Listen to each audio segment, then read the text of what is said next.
experiment, hey Ryan, I want to see what I sound like on record, to hey, what can we do with the music video keyword, to hey, can we actually disrupt the economics of taking a record from 0 to top 10 to selling 650,000 records worldwide. And at that juncture, since I had actually written and produced everything, all the money that was up here actually never trickled down to here. It actually stayed up here, and I was very happy about it, right?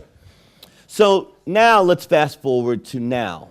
Let's fast forward to now. Let me take a look at my time here. Okay, cool. So let's fast forward to now. So here I was in the mid-2000s and thinking I was so far ahead of everybody in the music business, right? And then we had built and amassed this huge 650,000 person following for Cassie on MySpace. And then all of a sudden, in the blink of an eye, MySpace became a graveyard, and Cassie actually has never even released another album since, right? Now, there's a lot of factors that go into this, but I would say probably the number one factor that plays into the reason why she hasn't released another album, at least from my vantage point, is the fact that the 650,000 people who wanted to be friends with Cassie on MySpace, once MySpace became a graveyard, we couldn't reach those people anymore, right? And then I started very early to understand that something is wrong, once again, with the music business. And so I think what we could do right now is we could take a look at the next slide. Conrad, you just take it to the next slide. And what is wrong with the music business? Well, is iTunes really wrong with the music business, right?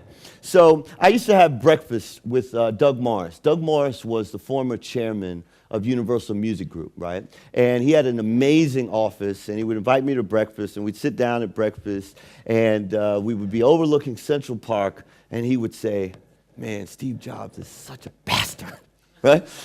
And the reason why he would say this is because he felt as though, and you know, I would always remind him, I said, well, you could have made a different deal with Steve. You know, you could have made a different deal. The music industry could have had a different arrangement with Apple and iTunes, right? But I think really the main reason why, I mean, obviously, don't get me wrong, he had a great deal of respect, as all of us do, for the genius and the legend that Steve Jobs is, right? But what he was finding is that iTunes was quickly becoming the #1 distribution outlet for the records that they were creating. And what we were finding, and what I'm finding today, in creating a solution and an alternative to iTunes, and this sounds crazy, you know, it's like it's a David and Goliath story, right? How does one independent artist, right? Because I'm independent, I actually bought my contract out in 2010, I've been going independent since then. How does one independent artist decide, I'm going to load up my slingshot and I'm going to fire a rock into the forehead of a giant in the music business, which is iTunes, right? And I think on a very simple level, the reason is because being an independent artist or being a business, I believe, especially if you want to build a lifestyle business, which is what I wanted to build, we go back to my very simple idea that I need customers and I need to be able to communicate with them, right? I need to be able to efficiently communicate with them, and I need to be able to own my relationship with them, right?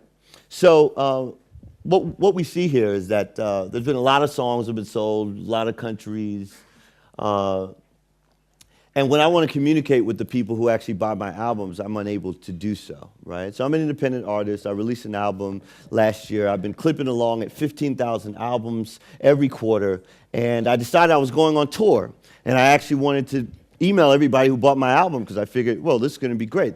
The people who bought my album want to see me on tour. So I went to iTunes. I said, well, can I get the emails? Because I just want to email everyone, let them know, hey, I'm coming on tour. They're all going to be excited, and they're all going to go buy tickets. And they said, well, no, it's against our privacy policy.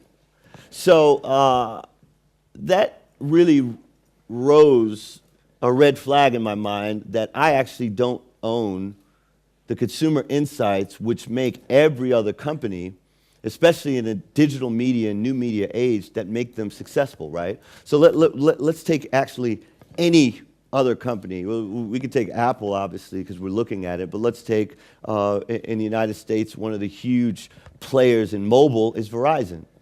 Anyone who has a cell phone contract, if they want to reach you, right, they don't tweet at you, or they don't post on their Facebook profile, hey, the Verizon Facebook profile, we got a new deal for you. Literally, they just send you an email. You look in the email. If you want to take advantage of the offer, you click the link, and boom, now you've got more free text messaging or family and friends, whatever you want to call it. If you look at the airline industry, if you buy a plane ticket, right, they're not tweeting at you. They're not on their Facebook profile, hey, we've got an update for you. No. They send you an email because they actually know and they own the consumer relationship. We can talk about Amazon, we talk about Apple,